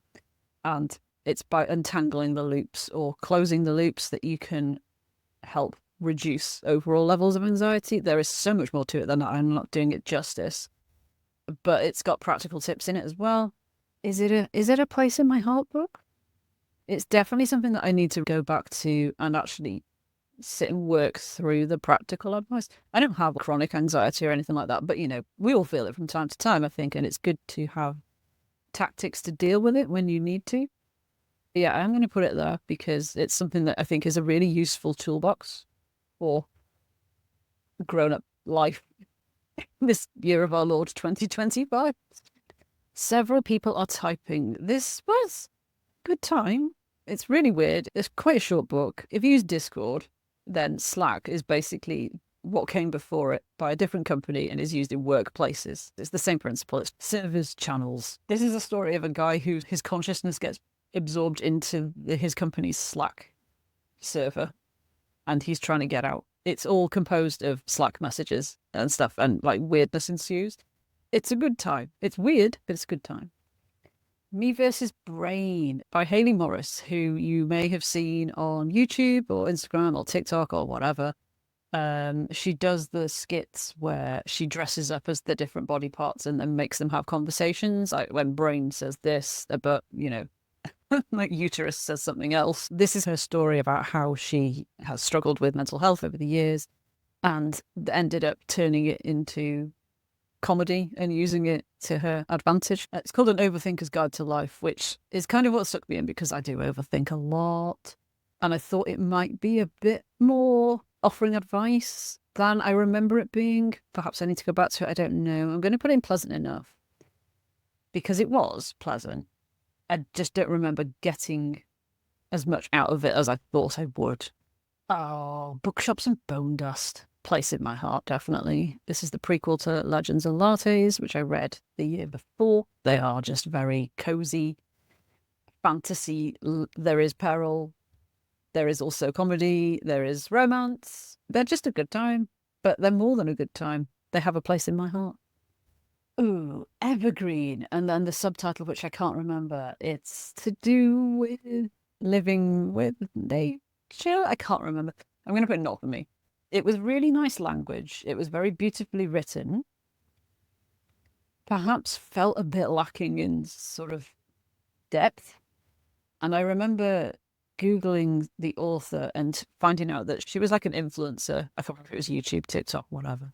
But then also seeing in that list of Google results, there was critiques of her, shall we say. It's hard to describe. That sort of soured it for me. If I'd just read the book, it would have been a very kind of surface level, almost verging on a little bit twee, but not. She's obviously got a brand and a style that she's worked out works for her. And she's trying to apply that to like, yes, this is how you can have a nice calm life and, and work with nature and seasons and stuff. But it wasn't as actually nature based as I thought it might be. I don't regret reading it, but I definitely wouldn't look up anything else by her. Really, really sorry, Lydia. Here she is again. It's Lucy Foley, The Paris Apartment. This is one I found in a charity shop. This was not as good as the guest list. I didn't feel sort of closed environment, but not at the same time. It just didn't hook me. It does also have a cast list of it could be this person, this person, this person. The mystery that was uncovered was, oh, okay, that's odd. It just didn't hit the same. I don't know. I can't put my finger on why, but it just didn't. Oh, Milk and Honey, God. I'm so sorry, poetry people. So this is by Rupi Kaur, who's quite a famous poet, I think. I'm going to put it in not for me. I can't, in all good faith, put it in time wasted that I'll never get back, although part of me would like to. This was on Kindle Unlimited, thankfully, as well, so it's free-ish. A lot of these poems were about, I'm guessing, her real lived experiences of very difficult things. So I can't slag it off for that because I can't relate to them, and that doesn't do much for me as entertainment. It's difficult to rank poetry when it's clearly very personal like that. Some of the poems in the second half of the book I did enjoy more, which is why I've put it up to not for me. It was difficult to read and know that either I should be enjoying it, which feels weird to enjoy an account of someone's trauma, or resonating with it, which I literally can't because I haven't experienced what she obviously has. So it's really difficult. And this is why I think I'm not going to list or rate or rank poetry in 2025 going forward. More non-fiction, we have Turning the Tide on Plastic, which feels bad to put it in. Yeah, it was a good time because, oh my God, the planet's dying, you guys, and we are all to blame. Oh, it was an important read. It taught me a lot. Made me change the way I think about certain things, start changing my behaviors, which I feel is important because, yes, there might be factories belching out fumes in insert country here, but my little efforts don't match that and can't ever compete with converting that into something good, but that doesn't mean I shouldn't try. It's written by Lucy Siegel, who appears on TV quite often talking about environmental issues. Worth reading, definitely worth reading. Ooh, Remix. This is a book that I had on my Kindle from forever ago. The picture, this just doesn't seem to exist anywhere on Goodreads or anywhere. It's clearly homemade cover art, which is fine, all power to you for doing it, writing a book, making your art, love it. It's sort of mystery, sort of romance. It was not for me. It was one I bought ages ago to sort of fill out the Kindle. I can't even remember a lot of what happens other than there's a rock star involved. And the woman who is the main character restores rocking horses as an occupation, which I thought was very original. Enchantment. I would have potentially put it here in my personal Hall of Fame. However, I'm going to put it in Has a Place in My Heart. Catherine May's first book, Wintering, is in my personal Hall of Fame, which I read at least 2 or 3 years ago. Enchantment is another memoir / exploration of how we have lost the sense of enchantment that we used to find in the world, that you sort of still have in little kids. They're enchanted by a feather or a rock or a pebble or a leaf or whatever. But as adults, we lose that because we get bogged down in daily life. I need to reread it because I've already sort of lost a lot of what it talked about in my head. As I'm trying to remember it, it's not coming back to me clearly enough. She's kind of an auto-buy author for me now. The Wintering is definitely something you should read. It's not just about the season of winter, it's about hibernating. Hibernate is not the right word because it implies just like going, nope. Dealing with periods of life where things are harder and you just need to sort of hunker down and get through it, which obviously for a lot of people is actual winter itself. Enchantment follows on from that with finding ways to find your enchantment with the world, be inspired and awed and joyful about things. But it's not toxic positivity. It's not a how-to, step-by-step, go do this, go do that. Here are 12 bucket list things you should do. It's a reflection. Oh, yeah, more poetry. This is called Pillow Thoughts. It was okay, but probably not for me. I don't know what poetry is for me, I think is the problem. I found one 5-star poetry book last year called Rapture by Caroline Duffy, which I loved. I don't know if it's just because I related to the sentiment that was in it. Finding poetry that I really vibe with is proving quite challenging. If you have any suggestions, please let me know. The Miracle Morning by Hal Elrod. This has quite the cult following. I think I read it on Kindle. It was a good time. Immediately after reading it, I would have probably put it in Has a Place in My Heart because I felt very, very inspired by it. It's not about getting up at 5 a.m. and, doing gym workouts, like do this, do this, do this. It's more about a state of mind. And that there is a kind of routine that they suggest you do, which starts with each of the letters of the word savers, including affirmations, visualization, exercises, the E. Trying to think what the S is scribing, so journaling, which is something I already do anyway. R is reading. I tried doing this, and I don't know, maybe I just wasn't in the right mindset again, to say that for the 18th time. It hasn't become a habit for me, but there are other things going on that I think that are probably impacting my ability to do that at this time. So I may well come back to this, and it may get ramped up if it does kick in. The sentiment and the intention behind the book is really good, though, and it's definitely worth reading just to see if it will resonate and work for you. It's Britney, bitch. You can say that on YouTube, right? I'm pretty sure I've heard people say worse. And she would say it herself, it's Britney, bitch. I listened to her autobiography. It's not read by her herself. It's read by Michelle Williams, the actress. But after a while, you do sort of forget that is happening, and you do sort of think it is Britney talking to you, because it is a female American accent at the end of the day. It's hard to rate somebody's life experience, especially when you've been through as much as she's been through. I was always a big fan of hers. I wrote this in a blog. I was a big fan of hers. I loved her music. I saw her live at one point and came away a little bit disappointed because she was kind of going through the motions a bit. You listen to this book or read this book, you know why that was now. I feel bad for having been disappointed. I've seen people say that perhaps she's written this too soon. She should have done a lot of processing, healing and whatever before coming out with this, and maybe that's true. But I do still think a good time isn't quite the right phrase. It was interesting and insightful and saddening, but also hopeful. And yeah, if you're a fan, I think you would probably enjoy it too. Oh, we're getting there. Don't worry, we are getting there. We're well over halfway. Honestly, trust me. Next up, we have Strange Weather in Tokyo, which I gave 5 stars to. This is translated fiction from Japanese, and I'm now trying to remember the plot. I'm drawing a little bit of a blank, except for some key parts of it. I'm going to put it in a good time. I can't necessarily have a place in my heart. If it did, I would remember it better. But I did really enjoy it. Very slice of life, normal life, things happening. Well, not normal, that, something bad has happened and then they find themselves in a situation. It's just people trying to deal with normal life as best they can. And something in it really did call to me here, which is why I gave it 5 stars. Probably one I'll reread at some point. Do I ever get around to rereading things? Yeah, sometimes. Not often, but sometimes. No more plastic. No more plastic with full stops in between each of the words I've got. the recommendation for this from Turning the Tide on Plastic over there. It's a very, very, very short, small book.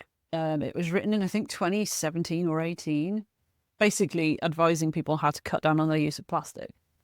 However, it's not really anything you couldn't find on the internet, just in articles or that's common knowledge at this point in time. For past me, it would have been great. For present day me, it's kind of like, well, this is all fairly common sense, isn't it? But I guess if you don't know anything about the subject, it is a good start. The Cat and the City. This was pleasant enough, I guess. Set in Tokyo, a weird collection of seemingly separate stories which do interlink in a way. It's hard to say any more about it, really. Yeah, it's pleasant enough, I guess. Oh, the Pumpkin Spice Cafe. In my younger years, I did read a lot of rom-com, chick lit, kind of that sort of stuff. Jenny Colgan, Cecilia Ahern. Can't think of any of the names off the top of my head, but that sort of thing. Hadn't touched it for ages, haven't touched romance. It just didn't appeal to me. Often I will see things like, Book Talk made me buy it or whatever, and I sort of instantly recoil from it. I don't want people to think I'm reading something because I've been told to by Book Talk or whatever. The Pumpkin Spice Cafe, it was 99p on Kindle. You'll see there's a theme. And I thought, okay, it was October, I think, or literally peak autumn. I'll add it in amongst the sort of slightly spookier reads that I'm going to be reading, just as a sort of autumnal palate cleanser kind of thing. And what do you know? I really liked it. Really liked it.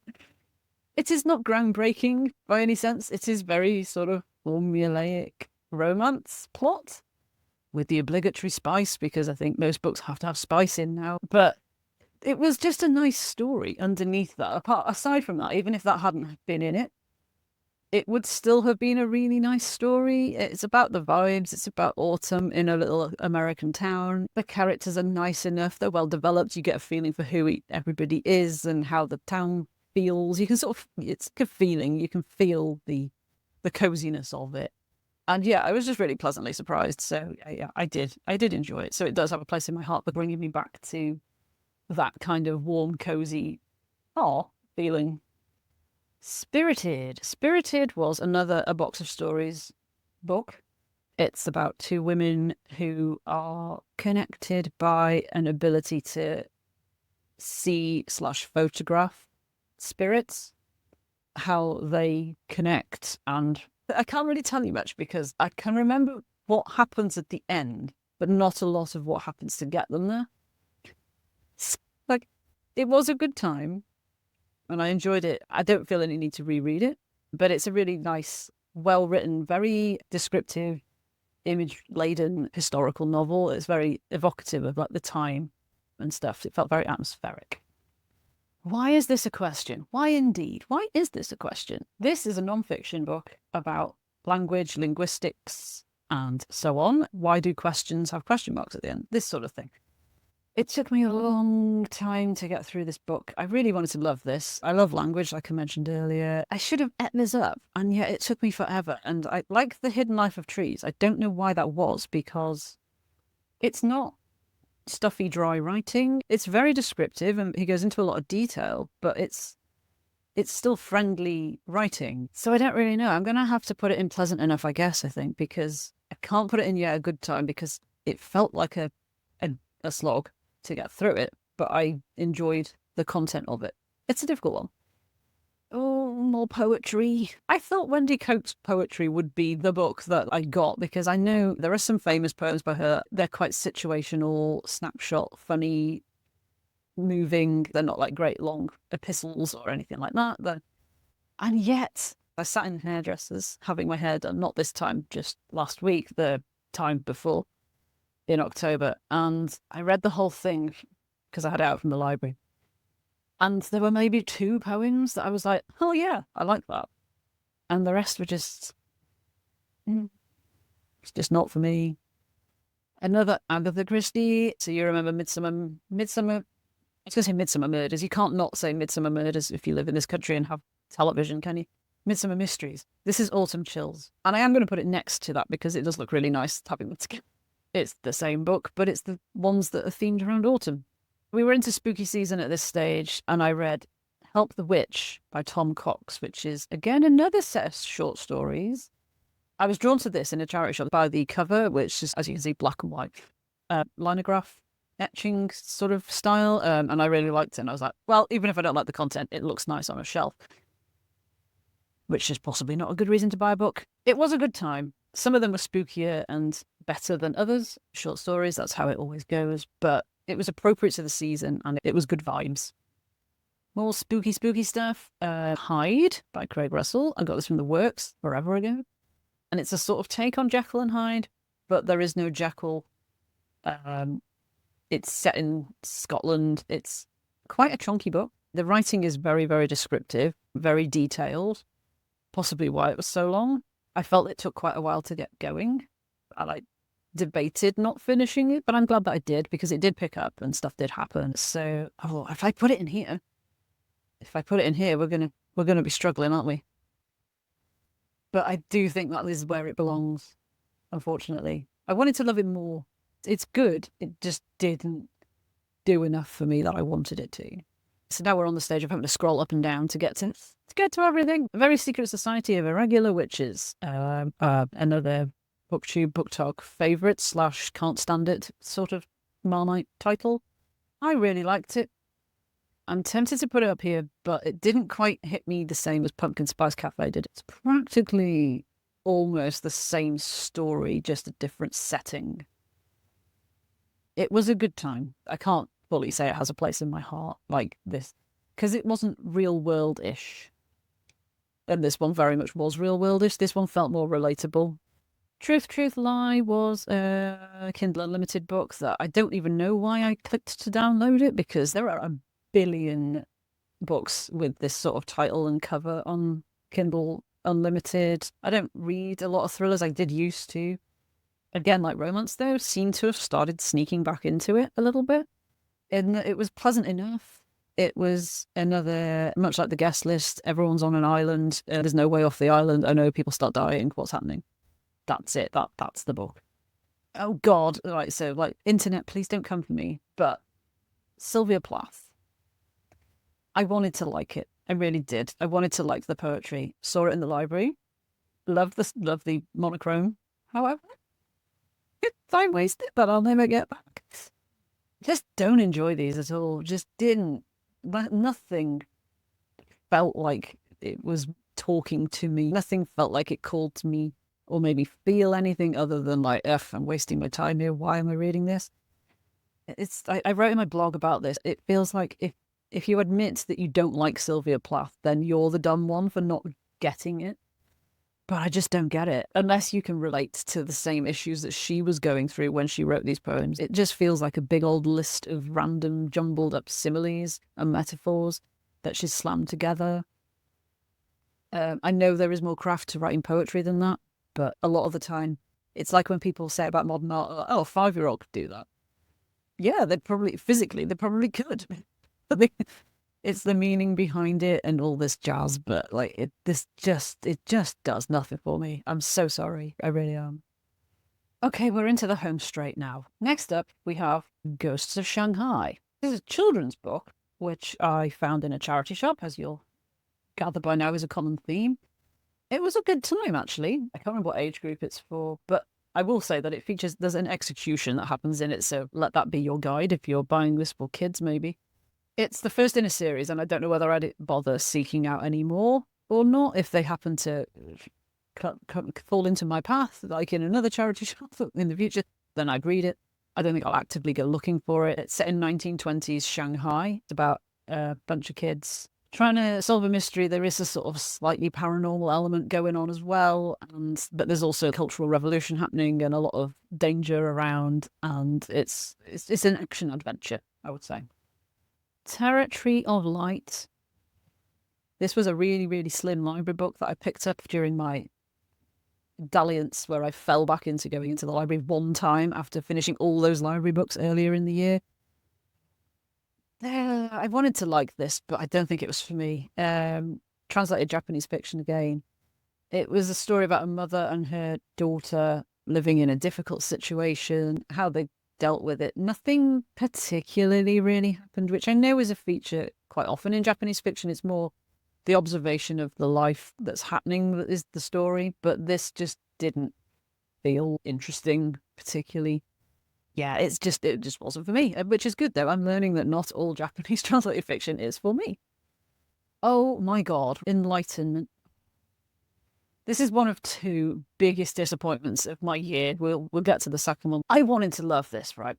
I think I got this for 99p. This was nominated for critical prizes, Booker Prize, something like that. I know it was like really, really, really highly regarded. And it's a historical novel-ish kind of. It's set not now, but in the past. But then it delves even further into the past, and it's to do with astronomy. And it just wasn't what I thought it would be. I did not like the characters at all. I didn't get what their motivations were, why certain things happened, why two characters were as bonded as they were when there was. I can't even say because it would spoil it, but like the two characters become sort of great, like through thick or thin, hate or love friends, despite being completely different. And it's all because of one small moment that I don't think really would have happened or made sense to have happened.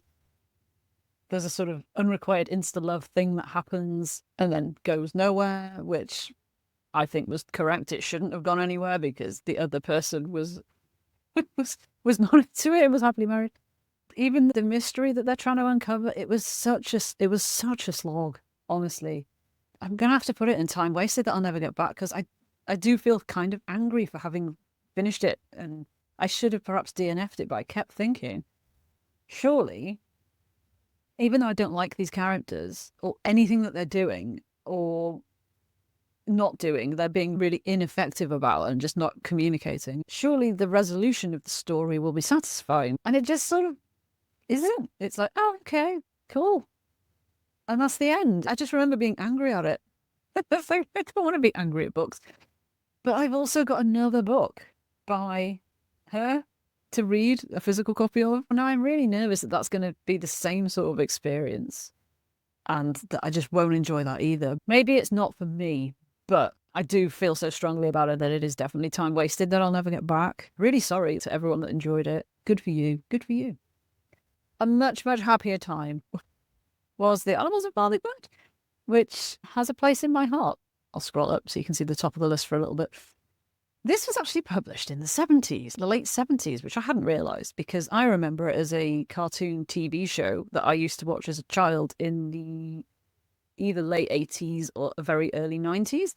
It's one of a series of Farthingwood books about a group of animals that have to leave their home and go find a new one.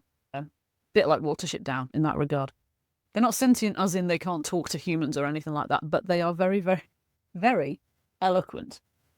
The animals, all the dialogue is very, yes, well, I suppose that would be the case, said Badger. You know, there's a lot of moralizing in it, very clear overt messages about what mankind is doing to the natural world.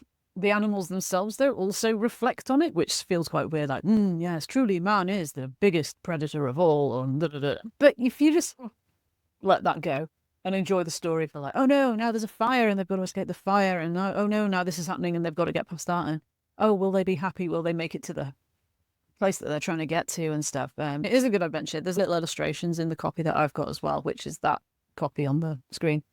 And yeah, I really love it. It has a place in my heart because it also reminds me of watching the cartoon as a child and how much I loved it. I absolutely loved it. I wanted to be one of the animals going on the adventure, kind of. That's how much I loved it as a little child. So yeah, definite place in my heart. We scroll back down to A Tidy Ending, which is a book that I can't remember where I picked it up. I have a physical copy. I picked this up to read it thinking like, this might be an easy unhaul. Turned out it was really good, really liked it. It's not what I thought it would be. It was a good time. I thought it would be very by the book, formulaic, maybe almost. Housewife realizes there's a mystery going on in the neighborhood, manages to solve it. Perhaps a little bit like the mysteries that we mentioned way back at the start. It wasn't that at all. So our narrator is quite the character, much more of a character than I expected. There's a lot more going on. You feel a lot of empathy for her, or at least I did. Things are not as they seem. There's a lot of twists, and it was a really good time. I feel like I might have read this in one sitting. That's how hooked I was, but I wanted to find out what was actually going on. And then I was quite surprised by the ending. It's if you're reading this and thinking of DNFing it, because it's like, oh, this is just a bog standard mystery, I would suggest keep going because the ending is worth it. Come back in time with me to however many thousand years ago this was written. I don't know where to put this because it can't compare to anything else on this list because it's the oldest book here by hundreds and hundreds of years. I'm going to put it in pleasant enough. Marcus Aurelius was a Roman emperor, so yeah, thousands of years ago. These are his meditations. It's kind of held as a sort of guidebook for people who want to be successful entrepreneurs. Always quote, oh yeah, meditations. When you actually sit and read it, yeah, I mean, there's like good things in there. There's good advice. There's things that I've highlighted, things to remember. And then there's just like rambling rambles about God knows what. It's just really weird. Everything is numbered. Everything is a little paragraph or a big paragraph. And they're all numbered, 1 to however many. And they're divided into, I think, 12 books it was as well. Which is good because it means you can dip in and read a little bit each night as I was doing or whatever. I can't say it changed my life in any great way. It was pleasant enough. It hasn't changed my life. But it's dinky and you could technically carry it around in your bag to refer to should you need in times of spiritual crisis, I suppose. I don't know. I don't really know what I'll do with it now, to be honest. Oh, the Cinnamon Bun Bookstore. Okay, right. Let's just scroll up. Cinnamon Bun Bookstore is going in my personal Hall of Fame. And hear me out. I know I put pumpkin spice here, okay? And I did because, as I say, it brought me back to reading romance, which is the genre that I've left untouched for a long, long, long time. Cinnamon Bun Bookstore. It's set in summer. Summer is a big part of the story, which did annoy me a bit because I don't really like summer. I don't like being too warm. I don't like bugs. I don't like heat. I don't like... Ugh. Anyway, what I did like about this book was Hazel. The main character, Hazel, is quite quiet. She's reserved. She feels like her life is going by and she's not making anything of it. She's not having adventures. She's not really living. Romance ensues after a whole series of miscommunications and such like. Spice happens because of course it does. And she basically grows as a person and learns to live a bit more fully and trust people. And she becomes a better version of herself through sort of self-discovery. And that spoke to me quite a lot.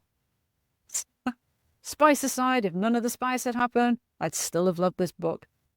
Also, it's set in a bookstore, so, massive bonus points for that. I wrote about this quite recently on my blog, so check that out if you want to read any more. Definitely in my personal Hall of Fame. When I think there are special editions of these Dream Harbour books coming to Waterstones sometime this year, I will probably get the first 2. I do have The Christmas Tree Farm yet to read on Kindle, but I haven't read it yet. I don't know if it'll grab me as much as these 2 do, but I definitely want this one as a special physical edition to just sort of look at and feel good and warm and happy about. Scrolling back down again. Look how close to the end we are. We're getting there. Bonus points to you if you're still here. Well done. You get my gratitude. The Enchanted Wood, which is the first in the Enid Blyton's Faraway Tree series. Fond memories of reading these as a small child. I should have left them there, I think, as fond memories. I thought that maybe having read The Farthing Wood, that it would be like, oh, it would be nice to read some nostalgic stuff from my childhood. These have been censored since then, so you are now not allowed to call the character who was called Fanny at the time. She's not called that anymore. She's called Franny. They've also changed Bessie to Beth, and I don't know why. Like, what's wrong with Bessie as a name? Why is that not allowed? And they also changed some of the things that happen during their adventures to be less, I suppose less horrifying to children because they were quite, like, as a small child. But I think maybe teaches kids something. So maybe it would have been fine to leave it in. All in all, it didn't evoke a warm, nostalgic, cozy glow like I was hoping it would. But yeah, at least it was 99p on Kindle. So it was cheap and easy to find that out. Into December, and of course that means Christmas books. I read The Christmas Book Hunt by Jenny Colgan. I've mentioned Jenny Colgan earlier as someone I used to read years ago, and I knew I liked her things. It was pleasant enough. This was, I think, a Kindle first read, so I got it for free. It's a novella, not a novel, so it's quite short. It's comedy, semi-comedy. It's sort of like romance, slow burn romance, but through the means of two people competing to try and find a certain book. That's the story, really. It's pleasant enough. It was okay. What was not okay, though, was how I feel about Mary. Or to give it its full title, Mary or the Birth of Frankenstein. So, Mary or the Birth of Frankenstein, which I shall refer to as just Mary now for speed, is a hardback book that I own, which I had actually paid full price for because I was that convinced that I was going to love it. It's a stunning hardback book, and I love looking at it on my shelf. How I wish I'd loved reading it as well. It's a fictionalized version of the story of how Mary Shelley came to write Frankenstein. I read Frankenstein for the first time last year, or 2023, and I adored it. And I somehow naively thought that therefore anything about that I would also adore as well. Did not turn out to be the case. This was, I think, written in Dutch originally. It's been translated. So whether that has anything to do with it, I don't know whether the translation has perhaps cost it something that just... But I don't think it was. I think it's the plot. I hate that I'm doing this, but I'm going to have to put in Time Wasted that I'll never get back. This and Enlightenment are my two biggest disappointments of the year. Mary is split between Mary's life as a teenager and her current life as a slightly older teenager, but now married to Percy Shelley and with a little baby. In her younger life, she goes to stay with a family in, I think it's in Edinburgh, I can't remember exactly. For reasons, there's something mysterious going on with the oldest daughter. There's romance there, which feels wrong to put that onto a real historical person whose life didn't necessarily happen like that. It feels a bit like taking liberties with an actual real person, and I kind of don't like that. So it flits between the two timelines, but some weird stuff happens in her past. And then in the present, she is staying at the chateau in the Alps, I think, with her husband, Percy Shelley, Lord Byron, her half-sister, Claire, who is sort of on-off with Byron, and another guy who just seems to be there as a bit of a hanger-on. And there's a lot of laudanum taking, like drug taking, you know, how the romantic poets were. And tons of wine being consumed, but just sort of like nothing really particularly happens. She's trying to deal with how she feels about her husband having potentially an on-off thing with Claire as well as her being with Byron, and how she feels about that, but she doesn't really ever say anything. It eventually manages to push through to the point where they suggest writing ghost stories or horror stories as a way to pass the time. She eventually does do that, but you don't really see anything come of it. She just says, yeah, I've written the book and the book has come from me and it's come out of me and now it's all come from this dark... I think the idea is that it's meant to have come from this dark thing that she experienced as a younger teenager, but it's not really connected in any way. It doesn't really tie together, or at least I didn't feel that it did. Also, thing that put me off, like distracted me most, was the amount of times the word nipples was used in this book. I genuinely think I might go back and count, because I think it's honestly a greater ratio of nipples to not nipples words in a book that I've ever encountered, possibly that even exists in the world, unless it's a book about motherhood and maternity stuff. Like, there was no need for it. There was no need. I looked up all the Goodreads reviews to see if other people felt as angry and annoyed and disappointed as I did. A lot of them did, for the same reasons. And one of the reviews was just had way more nipples than any book is entitled to feature or something. Like, that's how I felt about it too. It was distracting. It didn't need to be there. In context, it's sort of weird, but it was just too many references in both timelines as well. So yeah, huge letdown, because I had such high hopes for this and it just didn't deliver on them, and I'm still sad. I don't think I can get rid of the book because it is a reminder, if nothing else, to not buy expensive books on the assumption that I might like them.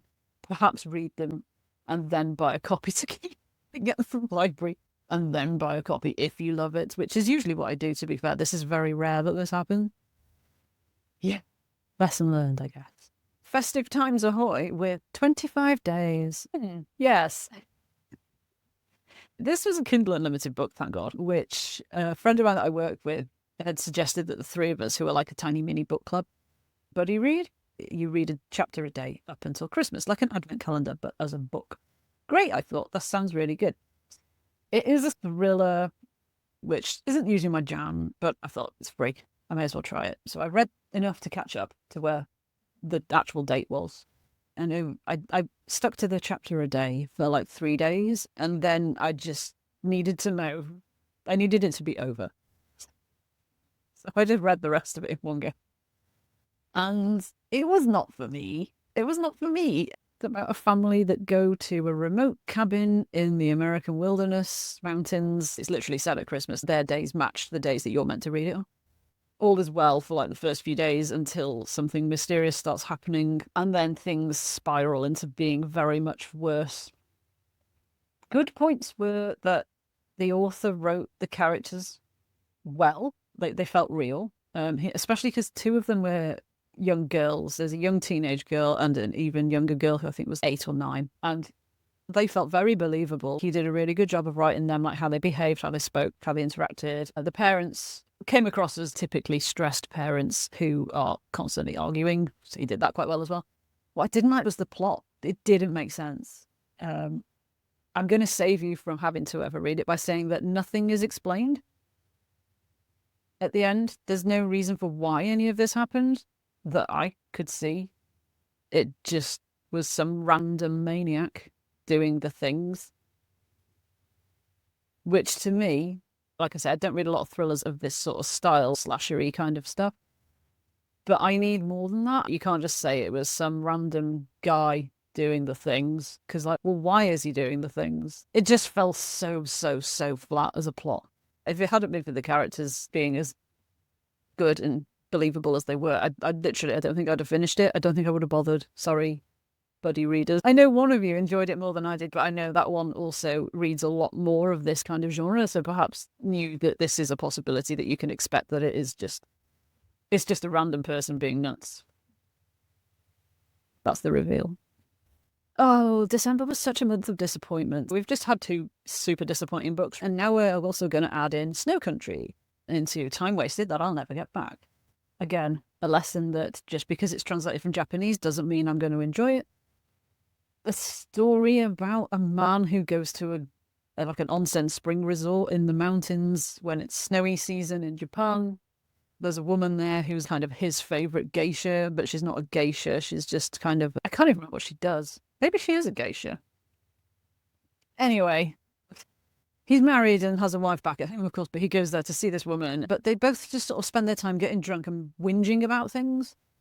She stumbles in, whinges about something, falls asleep on him, gets up, goes, "Oh my God, I can't believe I've got to go now," and just goes. Nothing interesting happens. Something quite big and significant happens near the end, and that almost redeems it a little bit, but nowhere near enough. It was just utterly boring, but I did push through it because it was short. There's that Super Complex by Bob Mortimer. It was a good time because I listened to it on audio, read by Bob Mortimer. I think if I'd read it as a physical book, I'd have enjoyed it a bit less. It would have been pleasant enough, I guess. Because the story itself, I didn't find super captivating. It was his performance of it. By that, I don't necessarily mean his narration of it. I get that narrating an audiobook, which is hours and hours long, is a difficult process. He wasn't full Reeves and Mortimer kind of slapstick energy vibes all the way through. Most of the narration was very flat, but equally the narrator, Gary, was quite a flat, normal, regular, dare I say boring guy, so that was perhaps a decision. Where it shone was when he did the voices of the other characters in the book. Those were really good. There's a guy who works in the cafe who you would recognise as Train Guy, one of Bob Mortimer's characters on social media. He was really funny, and some of the others. He did good, distinct performances for those. And it's also got Sally Phillips in it as the female main character. whose name I won't spoil because you don't learn it until quite a long way through the book. It's a mystery-ish, set in suburban London, a little bit surreal, but not entirely surreal, and it was enjoyable. Would I listen to The Hotel Avocado, which is the sequel? Probably yes. But not for a while, I imagine. I've got other audiobooks that I need to get to. Lightbox is a collection of short stories. I've done quite well with short stories. I feel like I've mentioned them a lot, which is good because I wanted to read more. It was pleasant enough, I guess. The writing in this is very crisp, very controlled. You can tell each word has been put there for a reason, which I really liked. That was quite refreshing after some of the other things I've read. The stories themselves were very varied, but they're all about human connection and that kind of thing. I found it in a charity shop, and yeah, I would recommend it. It's the most wonderful crime of the year. Yeah, surprise. I've gone it all in on romance, it seems. This has a place in my heart, for much similar reasons to Pumpkin Spice and Cinnamon Bun. I think I read this because of reading these. This Most Wonderful Crime of the Year is on Kindle Unlimited, but I quite like a copy, I think, of it now. I don't like the cover at all. I don't like cartoon people on my covers. It's a kind of rivals to lovers. They are thrown together into a mansion over Christmas. There's a murder, or so it seems. They have to try and solve it together, and they get caught up in hijinks and adventures. It had far more depth than I expected. The characters were not as one-dimensional as they seemed, which was really good. The heroine is full of self-doubt and inner criticness, which I can very much relate to. She had quite a bit of trauma and stuff in her background as well, which I can't relate to, but she felt very human and vulnerable, and the way the relationship develops, I thought, felt very natural and believable, and it felt very comforting the way they sort of grew together. But none of which I expected from a book with cartoon people on the front. I thought it was just going to be a ha, let's solve the mystery, and along the way there might be some kissing, da-da-da. It was much more than that, and yeah, I'm really impressed. It made me realise that perhaps I shouldn't be judging things by their covers, quite literally, but also shouldn't just dismiss a whole genre because it's popular on BookTube, Tok, Instagram, whatever. So yeah, I might look out for more of these kind of things in the future. Maybe. We're nearly there. Twilight and Frost, yet another collection of short stories. I know, right? This was on Kindle Unlimited. It was pleasant enough, I guess. There were a mixture of stories. Some were much longer. They weren't all an even length. Some were really creepy, atmospheric, and really sucked you in and you were there with them. Others I could take or leave. Quite a lot of typos in this book. Again, it bothered me. Typos bother me. Please. Hire a proofreader, and if you're not sure, hire a second proofreader. Contact me. I will help you. But yeah, they were all very, for the season, it was Firelight and Frost. It's the kind of ghost story you sit around and tell. Good vibes, good vibes. What was not good vibes, and is a definitive, could not be more a time wasted that I'll never get back, is Bluets by Maggie Nelson.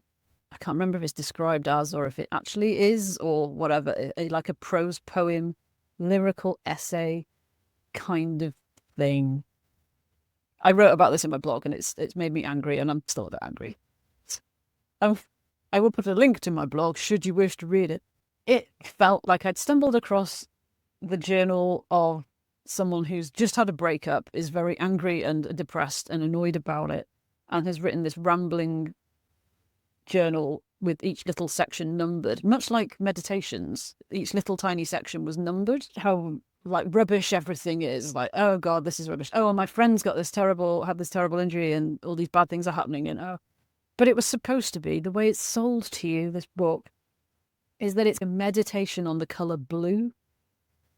And yes, she is very blue throughout it, which, like, yeah, but that's not what it's sold as in the description, or at least that I remember reading. I like the cover. This is, thank god, I only paid 99p for this, and I got it on Kindle.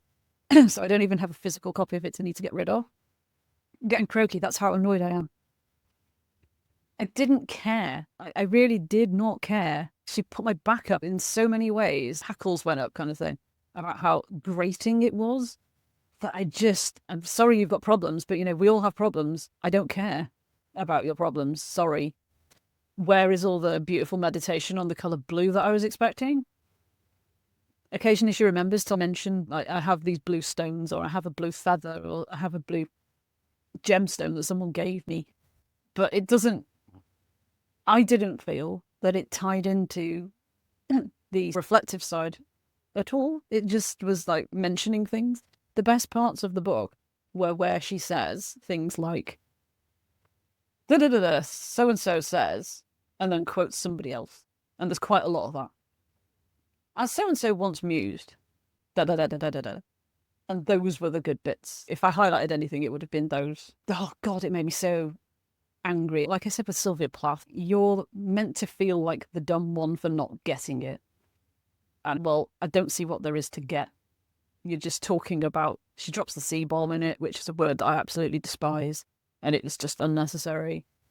There's a lot of quite crassness in it, which just read the Pumpkin Spice Cafe, you know. I don't mind explicit, whatever, but only where it's necessary.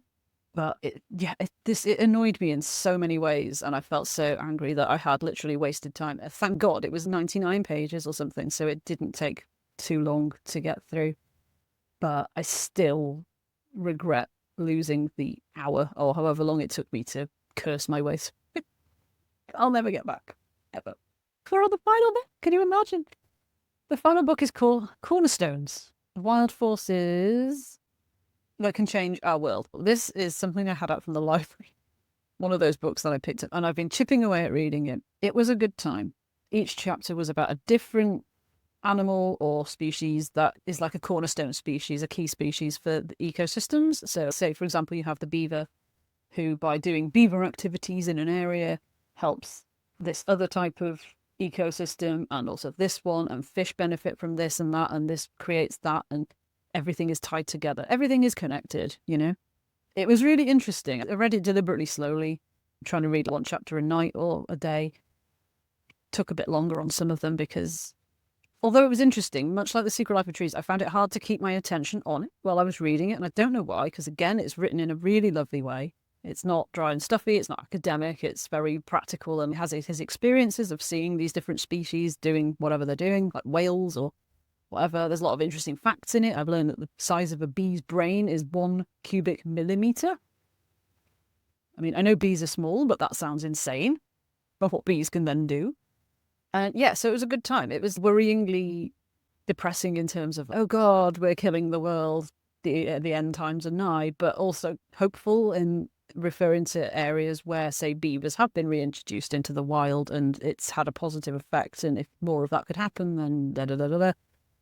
It was a good time and I enjoyed it. It was the final book of the year and I was reading it right up until practically midnight on New Year's Eve, whilst also being involved in a community live stream, playing a game. But every time I was not involved in the game, I would do another page because I wanted to finish it in this year. And I did. And it was my 96th book, aside from those ones about health stuff that I mentioned at the beginning. And it was a nice way to end the year. I feel like I would have liked to have ended it on a fiction book, but I don't really know why. There's no particular reason why. So yeah, that was my year. I'm quite impressed that we have so much up here. I tend to gravitate towards things that I know I'm probably likely to enjoy. This whole section down here is either trying to get rid of stuff off a backlog, which I think the lesson here is just because it's in the backlog doesn't mean you have to actually try it. It is okay to just DNF things before even starting them. If you can tell that it's going to be another paranormal romance, trashy type thing that you're not going to enjoy, don't even bother trying to start it. Just don't read it. Don't try and revisit your childhood because not all nostalgia is good. Poetry, possibly not for me.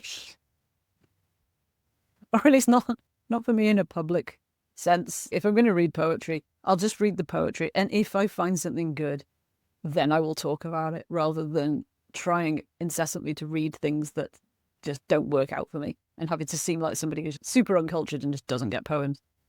Don't trust all translated fiction is going to be amazing 5 stars because the stories will still vary. Read more romance, read more happy stuff that you know is going to have a happy ending, because sometimes you just need to know that things are going to have a happy ending, don't you? Sometimes that's what you need in your soul. Keep reading non-fictions that will help me have a better, more healthy life, potentially. I do definitely want to keep reading through the backlog, so my backlog grows every time Kindle does a good raft of 99p offers. Every time they do, it grows a little bit more. But I am in the middle of writing my review of my year of reading and my year of gaming separately, where I will be analysing where my sources of reading have come from and trying to balance more backlog against less library and less borrowing, so that I actually do start to whittle down, if not my electronic library, possibly all hope is lost for that, then my physical library. I don't want things on my shelves that I don't need on my shelves. I really want to cut it down to things that I love, things that I know that I'm going to love. Just sort of tidying things up a bit, really, and not having so much rubbish around. Not picking up stuff from charity shops just because it looks vaguely interesting. That's my 2025. I hope you enjoyed this. Thank you again if you stuck with it to the end. Getting a bit croaky. I recorded the gaming one of these and then nearly couldn't speak for the rest of the. Thanks again for watching, and if you enjoyed it and you haven't liked or subscribed, please consider liking or subscribing. I plan to make more YouTube content this year, so if you want to come along for that ride, please feel free to subscribe so that you get notified and all that good stuff.